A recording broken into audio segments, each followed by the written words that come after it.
Hey, regular 4xe fans, an exciting day for me, I gotta say, because it is time. I'm going to install the Quadratec Stealth light bar. I've been waiting on this thing for months. It's been back ordered forever, and we're gonna give it a shot in the Sahara 4xe, and kind of excited, I gotta tell you. I don't know how this is gonna go, but it's kind of late in the evening. I don't know if I'll get this all done in one day, but I'm going to get it started. So here we go. Step one, of course, is to say, I don't need these directions. I'm going to throw them somewhere where I'll lose them, and then I'll want to reference them later and won't be able to find them. First step's done. Step two, check them out because they're really cool looking on the inside. Look at that. Kind of cool. I got to tell you, though, the box they sent in is huge. I feel like Quadratec could save a bunch of money if they folded this thing over, and I don't know, but anyway, kind of get a look at it there. There we go. All right, I'm going to freely take a punch to my man card, and I'm going to get the instructions back out because it looks like they're going to be handy. So the first thing it tells me to do here, now it does have some instructions on how to hook this up electrically, up in the front part of the book. I have my own methodology for doing that I'll get into later, so I'm going to go ahead and get to the hardware installation, because that may be all I get done tonight anyway. It's kind of late in the evening, and the first thing it says to do is to pull these little pieces of felt off the screws, off the little mounts there, and kind of do it like that. All right.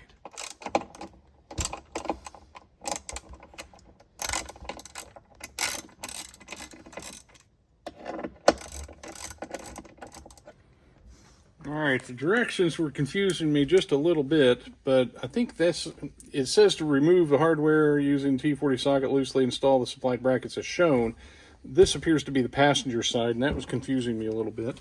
But I now have the little bracket that holds the clamp for the soft top down, and I believe the hard top, Freedom Tops, also use this thing. But anyway, got that removed, and we're gonna put this bracket on here, kind of like this, and we'll see that here in a second. All right, the directions say to loosely install this, and I'd say that is loosely installed. And we're gonna go on and do the passenger side. And if you are doing this, you can kind of lift this guy into place, and you can see kind of how this is gonna go. You can see how those holes are gonna line up with that bracket. And let's get the passenger side. Here's what the passenger side looks like before we start. And that is a T40, by the way. If you don't have any of these, you'll want to get a set if you're going to be doing any work on your Jeep. And so we're going to take that out and we'll put that bracket on there. And I got to tell you, they do a great job of labeling the kit. It says windshield kit, mounting side, passenger side. Boy, that's just so nice when you're trying to figure things out. I do really appreciate that. All right, here we are. We have the passenger side loosely installed and the driver's side loosely installed. So now it looks like we're going to lift it into place and see if we can get our holes to line up. And right here in this spot in the video, I do have to tell you, when they say leave these loose, they mean leave these loose. It was really hard to get these holes to line up. Now, I think my alien shade is going to be a little bit problematic, but I think the seal will go up around them. And down the road, if I want to pull that alien shade out, it looks like I might have to take this loose. Not a big deal. 2 bolts, you can probably take it loose, get the alien shade out, put it back on. But just something to make you aware of if you're doing a project like this. So it did help a lot to have those bolts backed out just a little bit more than when I had them, so I could get these holes to line up. One of the concerns I think that everybody has with a product like this being on the inside of the Jeep is, are you going to get glare back at you? And as you can see, there's a pretty good gap there. But one thing I just found as I was tightening up this screw, it snugs up that gap really nicely. And as you can see, my alien shade is kind of just wrapping around there. So I think once I get this all tucked up nice and neat in here, it'll be really cool. So I've got it all tightened up, and this line right here is tucked up really nicely up against that piece. Boy, this is just a great design. And it feels like this gasket on the outside is touching the windshield, which I think is kind of the point, of course, is you do want this kind of sealed up, and it looks like it is just barely touching it. So here's what that one will look like from the outside. Kind of cool. Over here on the passenger side, I'll just repeat myself. it does help to keep these two loose right here while you're working on this, because it is hard to get these. This thing is made so precisely to fit in this space that keeping these loose really helps you get the screws in there. As a point of, I guess, a little bit of frustration about the design here, I would like to see this be a black wire loom rather than this like semi-transparent black wire loom. So I don't know if I'm going to work on hiding that later. I'm gonna think about what to do there, but I think I'm at least going to put some black wire loom on top of that for now. So there, I strung some black wire loom across the top of it. Still not sure I like this. I might still try to figure out something to do with that, but I could live with that better than that what was there before, being able to see those wires. So yes, I did just happen to have some black wire loom left from a previous project. So there's what it looks like from the outside. Not bad looking, I gotta say. I do like it. And you know, from the inside, you don't lose. I mean, I'm 6'4", so I kind of sit tall in the saddle, and you don't really lose any vision from it. That was one of my concerns. I reached out to, if you follow Wanda 4xe on Instagram, I really reached out and asked a lot of questions. So there's for my eye line. I mean, yeah, you lose maybe a couple inches there, but boy, it really tucks up under there, and I'm really going to be happy with that. Okay, this one's on me for not reading the directions. I was wondering what these extra two holes right here were for. Now, they actually provide a piece for those of us with the adaptive cruise control. If you've not seen this thing, there is a version that is made for the Jeep. It just goes all the way across if you don't have the adaptive cruise control advanced safety group thing there hanging on the windshield. So this will go on here and cover all that up and make that look a lot better. So I complained for nothing. I do apologize. And it's probably worth mentioning, had I read the directions, they give you these cool little tie wraps. There's a little loop in here in the inside of this thing that you run your tie wraps up through there and loop them around the wire that's going between there. So it'll hold it on the inside of that thing and you'll never see it. Great design. I feel stupid for not catching on to that earlier. I should mention right here, it's probably easier to keep these loose, maybe even out, to get these tie wraps in there and get that thing all up there nice and tight. So you might just remember that. And I just donated a washer down to the depths of underneath the seat. So wish me luck as I go fish that out. All right, there's what that looks like once that's all in place. Very nice. Very nice indeed. One thing I do want to mention right here at this point in the video, since the directions told you were going to be taking out those T40 screws earlier, I do appreciate the fact that they make their screws T40 as well. So that's extra nice. And the directions don't say anything about putting these little felt things back on the sun visors, but I think I am going to do that while I'm here.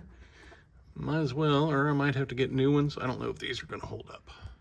So naturally, we got to get this wire down into the dash, and the directions will tell you to take it down into here. And there are some aux wires underneath the dash. If you wanted to hook them up straight to one of your aux buttons, you could do that.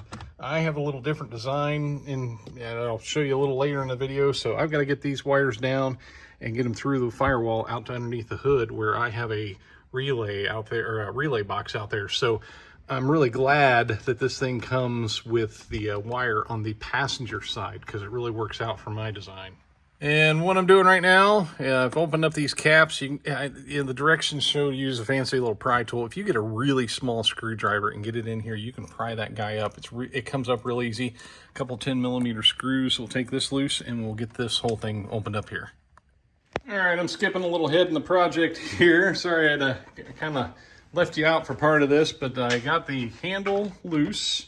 And by the way, those 10mm screws that hold those handles in are surprisingly long. You're gonna really crank those out for a while. And I got that loose to get the wire. You can see the wire kind of tucked back in here. It'll be tucked back in behind that once I put it all back together. I went ahead and loosened took my windshield loose so I could get down in here and get the wire if I can get in here and see it. It's got the wire kind of coming out behind it because I'm bringing this wire out. I've got my cowl lights. I've got this cowl piece pulled off right now. And I'm going to get these wires inside this wire loom and bring it all out here to my little relay box. And the reason I'm bringing it out here, I have a setup. If you haven't watched one of my other videos, I'll try to put a link up here in the corner. But I have my cowl lights and my bumper lights hooked to my aux 1 and aux 2. But they do not come on when I hit aux 1 and aux 2 until if I enable them, basically, I have to enable them with aux 1 and aux 2 and then click my high beams, then those turn on. I figure that's an easy way. If you're on a trail and there's times where you don't want all these lights on, I can turn them on and turn them off. So basically anytime I don't want my brights on, I don't want those lights on. And I'm going to do the same thing with these new lights, is they are actually going to be on, I think on my aux 3. I haven't quite worked this all out yet, but they'll be the same thing to where they won't come on unless my high beams are on. And that just makes it to where I can kill everything all at once. Anytime I don't want a whole lot of lights on, I can just kill everything and not have to be reaching over and hitting buttons and switches and stuff. So that's where we're headed. I'm going to extend my wire a little bit. I'm going to solder it up and shrink tube it and everything right here and get it run inside this existing wire loom, which I'm having trouble remembering what that is. But that's, isn't that sad? I've only had this thing a year and I'm like having trouble remembering what I did. I don't know. It does something. So I'm going to get it inside there and we'll pick it up here in a little bit. All right, I was able to successfully get that inside my existing mystery wire loom there that I can't remember where that wire goes to. Gosh, that's gonna bug me. And so it now comes all the way over here. I've got my ground and I have a spot in here. If you've never wired anything up in here, it's hard to get light in there, but there are a couple nuts in here that you can loosen. As you can see, I've got a whole bunch of grounds tied right in there. So that's where I'm going to tie my ground. And I'll get my positive from my relay box, which I have to admit, I set this up a couple weeks ago, and I already have a relay set up in here for this. And I have, I've got the plugs for it set up, but I don't have a relay for it. I hope I have one here. Might have to wait till tomorrow to actually hook up the relay. But so that's where we're at so far. Oh, in case you're wondering, this one says visual horn. I also have a relay running off my horn to go to my cowl lights. So when I honk my horn, my cowl lights light up. I covered that in a previous video if you want to go back and look at that. But that has actually already saved me one time on the highway because a truck was coming over in my lane and laid on the horn, which is the thing you do, of course, in a panic situation like that. It lit up everything around the truck, so he pulled over and got out of my lane really quick. So that's where we are right now, and we'll pick this up here in a minute. All right, I've temporarily moved my visual horn relay over to the spot where I already had all this wired up for this. I have my cowl back on. We're going to put the hood down, clean up a little bit. I'm going to reattach the windshield screws because I currently have them out. And we're going to get this thing tested tonight. Little tip, maybe from experience, I can neither confirm nor deny. Always check your battery before you close your hood because it's a great place to set tools while you're working. And also the plastic cover there and any horizontal surface. That's just a little tip from some experience. One little tip I would add before you put this handle back on, before you tighten all this back up, come around to the outside and look down in here and see if you can see the wire. The wire for this thing is now running right down and through there.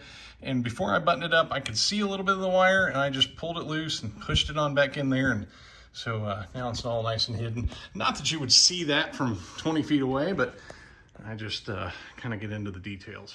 All right, it's 11:23, and I started this about 9:30, and I'm done. I even took a little break, went inside just to enjoy the air conditioning for a little bit. Now, I will say, I did already have that relay set up under the hood, so that saved me a little bit. I don't know, if you were doing this project and you were hooking it up the way they were having you hook it up, you were actually, the directions were actually having you go into, I don't know if it's the lighter circuit, I forget what it is, but you had to take the radio and everything out and you had to get back in there. I didn't have to do all that because of the way I was hooking this up. So 2 hours doesn't seem too bad. I'm actually surprised it went that quick and easy, and let's go test it out. All right, just to get an idea what it looks like, we're at a little dark place down the street from my house. There's the high beams, there's the low beams, high beams, low beams. And I will add the cow lights first. You can see how it spreads out there. So we'll just turn those high beams on. Cow lights, those are the lights down on my bumper. And there's my overhead light. Wow, it does really fill in there. So all three together, looking pretty good. Let's get out and see what it looks like.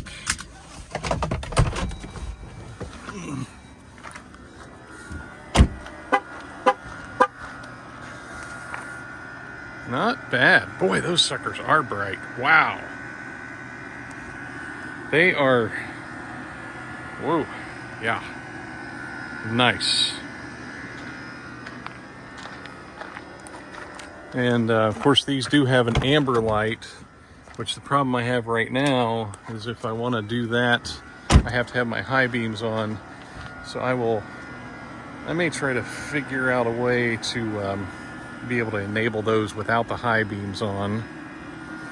And there it is. Cool little project.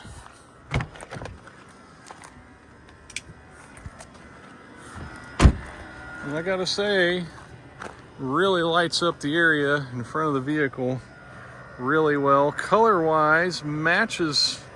In the video, it doesn't look like it, but just sitting here looking at it, the color is spot on with my other lights. I don't know if it's the angle of the lens. I don't know what it is, but there it is. Well, Wrangler 4xe fans, I just want to thank you for taking part in this video, and thanks for watching. Take care.